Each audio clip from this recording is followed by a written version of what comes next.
dhaabbadhaa hin darbina. Viidiyoo kana hundi keessan dhaggeeffadhaa. Yoo dandeecha ni gargaartu. Yoo dadhabdan sheer gootu. Waan garaa nama nyaatuu fi wanta Joordaan keessatti ta'aa jiru. Mee gadi taa'atii dhaggeeffadhaa. Dhaggeeffannee immoo walitti deebina. Gara viidiyoon sin dabarsa. Dhugaa ani gara kootiin waan an dubbadhu dhabe waan ta'eef mee viidiyoo kana dhaggeeffannee walitti haa deebinu. Akkam jirtu fayyaa keessanii nagaa keessanii. Namoonni viidiyoon koo kun sin bira gahe Please maqaa rabbiitiin sin qabeera. Warreen amantaa kiristaanaa maqaa waaqayyootiin sin qabeera.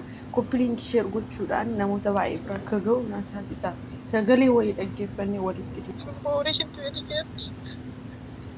silkiin irra dhaabataa rashida fi fala tokko falaa intanaachi waan ta'u tokko ta'u godha. Intanaachi birrii irra nufutaan amma lubbuu keessaa baasa. Naan jedhee ishee 200 kan Itoophiyaa jechuudha. Rakkoo qabu abartama sabi akkaawwantiin kee kooraan qaba achisaa deebisanii. Jedhamti Wallagga Bahaanaa Sireedaa ganda lalisaa jechuudha. Inna biyya Joordaan keessa jirti. Amma sa'aatii kanatti kaleessaa kaasanii mana fincaanii keessatti cufanii reebaanii jiru jechuudha. Inna har'ammoo sa'aatii 8 darbennaan immoo lubbuu kee baasnaatti jedhanii jiru.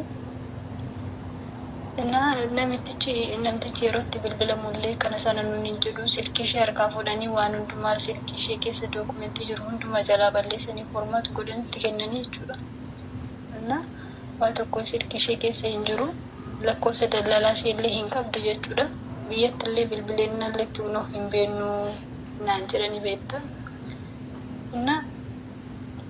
Kanan siin jedha caalaa tokkoon qaban ture isallee bilbileen hin gaafadha jennaan silkii isaa cufaana jalaa ta'e beekta.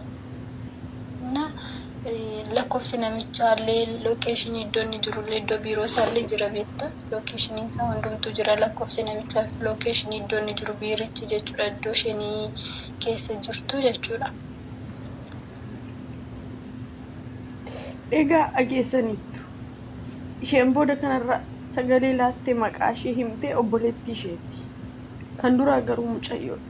Reebamaan jira shinti beetii keessatti jechaa jirti. Naqaxaqaxaa jiru. Sanarraanuu birrii 200 finne birrii Itoophiyaa taanaani sa'aatii 8tti si ajjeesna jedhanii jiru. Sa'aatii qabanii jiru. Boru sa'aatii 8tti har'aa kana jechuudha. Sa'aatii 8tti si ajjeesna jedhaniiru jettee himachaa jirti. Namni nama qoricha miti. Koppiliin sheer gochuudhaan waan biraan gargaarina. Ofii keessan gargaaru namni viidiyoo koos bira gahe ofii kee gargaaruu dandeessu yoo ta'e yoo koppiliin sheer goote ittiin kaffaltu nama gargaaru bira gahuu danda'a sagaleen kun. Obboleettiin keenya kun hojjetachuuf akka nama kamiyyuu biyyaa baate. Garuu wanti ishee quunname kanadha. Nuti bineensa nu nyaatu malee nama nuu ta'uu qabnu shamarran biyya Arabaa. Maaliif akka ta'e hin beeku. Garuma deemu kan maallaqa keenya barbaadu malee kan namummaa keenya barbaadu hin jiru. Kanaaf jechuudha warreen gola Oromaa keessa jirtan biyya hambaa kan jirtan dhiira hin jedhu shamara. Loomii 50 nama tokkoof ba'aadha. Nama 50maaf garuu miidhaginadha jedhama matiire. Wanti mucaa kanaaf bu'aa ta'e obboleettiin ishee kun gargaartee mucaa kana furuu dhiisuu dandeessi. Harka ishee irraa birrii 200 qabaachuu dhiisuu dandeessi sa'aatii kanatti. Kanaaf nuti garuu yoo wal bira dhaabanne lubbuu tokko du'a jalaa baasuu dandeenya. Warri isiniif danda'an obboleettii bira dhaabadhaa gargaaraa qabaa keessaa baasa.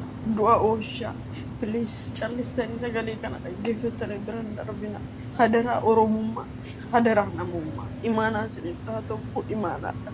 Ani kama bichaan jedhe waan hin jedhuun qabu.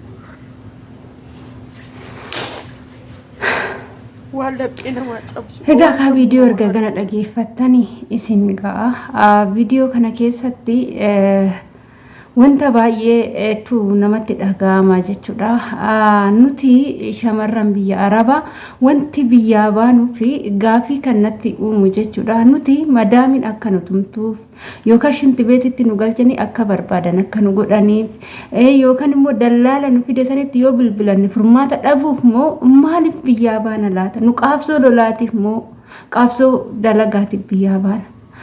baay'ee namatti ulfaataa shama harka funee kabajamtootaaf daawwattoota hordoftoota walee nageenyi koo kan jaalalaa fi kabaja bakkaa fi lafa jirtan isiniif haa baay'atu jecha egaa ka viidiyoo akkuma dhaggeeffattan kana warroonni mana kanaaf haaraa wataatan laayik sheer sabiskiraayib gochuudhaan gara maamila keenyatti dabalamaa isiniin jedhuudhaan asumarraan illee viidiyoo kana bira hin darbina dhugaa harki viidiyoo kana bira darbee rabbiin nu argaa dhugaa waan garaa nama nyaatudha. Wantoonni yeroo ammaa obboleewwan keenya irratti ta'aa jiru akkuma dhaggeeffattan kana jechuudha. Egaa kan nuti hundumtu ni dalaganna jenneeti kan biyyaa baanu obboleettiin teenya tuni akkuma anaabsiniiti nan dalagadha jettee biyya Joordaan biyya egaa ka akkuma ni isiniin jedhu viidiyoon na jalaa citee addaani obboleettiin teenya tuni akkuma isinii fi ana dalagachuuf biyya magaalaa biyya baqaa Joordaan kan deemtedha. Biyya Joordaan keessatti biyya mootummaan hin beekne dallaalli kan ijoollee teenya dhossaadhaan seesisaa jirudha. Yeroo baay'ee ijoolleen akkanatti rakkoo gurguddaa irra gahaa jiran ijoollee dallaalaan dhufanii jechuudha. Warroonni dallaala maallaqa nyaachuu malee maallaqa ofii gurrachuu malee ijoollee tana gaafa achi ga'anii maaltu mudata kan jedhanii hin yaadani jechuudha. Biyyuma Arabaa karaa seera alaatiin isaan erganii gaafa as ga'an ijoolleen gara itti daawwalattu akkasumallee dallaalatti daawwalattu dhabaa ejensiitti daawwalattu dhabaa arabdoonnis immoo akka barbaadde gootee rukutaa qaxaqaxaa feetu akka barbaaddetti hojjechiifatti jechuudha. Please yoo danda'amaa ta'e ijoolleen hundumtuu viidiyoo kana sheer godhaati yoo danda'ame biyyi Joordaalii akka cufamu jechuudha. Biyya seeraan ala biyya ijoolleen baay'een achitti miidhamaa jiranidha. Namuma Joordaal keessatti natti tolee jira jireenya gaariin jiraadhe mana gaarii nagahee jedhee dubbatu namuma takka illee hin argine kan achi ga'ee ji'a 2 ji'a 3 gaafa guute ji'a 1 gaafa guute kan bu'aa gara na ba'u bichaadha jechuudha. Asumarraan illee wanni ani jechuu barbaadu yoo danda'ama ta'e lubbuu obboleettii tanaa akka baraarru siniin jechuu jaaladha. Maaliif sa'aatii 8 bichaadha kan kennafee fi sa'aatii 8 gaafa guute jedhee gaafa qarshii Itoophiyaa birrii 200 yoo hin galchine lubbuu keemmoo sa'a 8 booda ni baafna kan jedhanidha. Ishiin immoo qarshii maallaqa 40 qofaa akka akkaawuntii isheetirraa qabaaddu kan dubbatte jechuudha. Kana obboleettiinis immoo kan dubbachaa jirtu yookaan maallaqa 200 kana hin qabdu yookaan hin qabdu ijoolleen teenya odoo birrii 200 qabaanne biyya ormaatitti dhufnee hin gubannu yookaan hin dhaannamnu jechuudha. Hundi keenya garuu biyya ormaa teenya dhaannamaatuma jiraanna. Haa ta'uuti immoo kan biyya Joordaanii baay'ee abaasaa fi likki dabarsaa ta'ee jira jechuudha. Kan namatti dhagahamu keessa immoo dallaalonni achi namaan ga'anii raawwatanii kan bilbila namarraa cufatanii fi kan isin hin beeknu jedhanii bichaadha jechuudha kan na gaddisiisu keessa. Maallaqa yoo biyya san fidan 30,000 40,000 50 ijoollee tanniin irraa nyaatu jechuudha dallaalonni.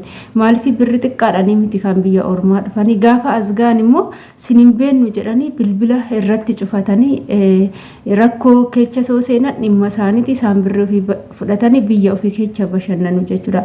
Yoo danda'amaa ta'e biyyi Joordaan haa cufamtu. Tokkummaadhaan biyyi Joordaan akka cufamtu hundi keessaniyyuu viidiyoo hojjedha. Dirqama biyyaa ba'anii qofaa fi miti jechuudha kan jijjiiraman. Yoo danda'ame immoo biyyoota Joordaaniin Itoophiyaa lamaffaa jechuudha. Qabeenya illee ni qabdu. Yaada sarraa teenyaa fidatti malee. Achi yookaan yoo sababa guuran ijoollee teenya maallaqa fidaa jedhu yoo xiqqoo jedhan birri Joordaalii 1,000 fidaa birri Itoophiyaa 200 fidaa jedhu jechuudha. Ijoolleen immoo kana eechaa fudhaniiti isaanii kaffalanii galu jechuudha. Kanaaf baay'ee ulfaata siniin jedha. Viidiyoon kun immoo qalbii nama cabsaa hundi keessanuu yoo dandeechaa sheer godhaa siniin jechuu jaaladha. Hanga viidiyoo biraatiin walitti deemnutti immoo turtiin keessaan turtii gaarii haa ta'u baay'ee viidiyoo kana sheer gochuu hin dagatinaa. Yoo sinillee gargaaruu baattan sheeriin keessan laayikiin keessan nama biraa nama gargaaruu danda'u bira waan ga'uuf gargaaramuu dandeechisiniin jechuu jaaladha.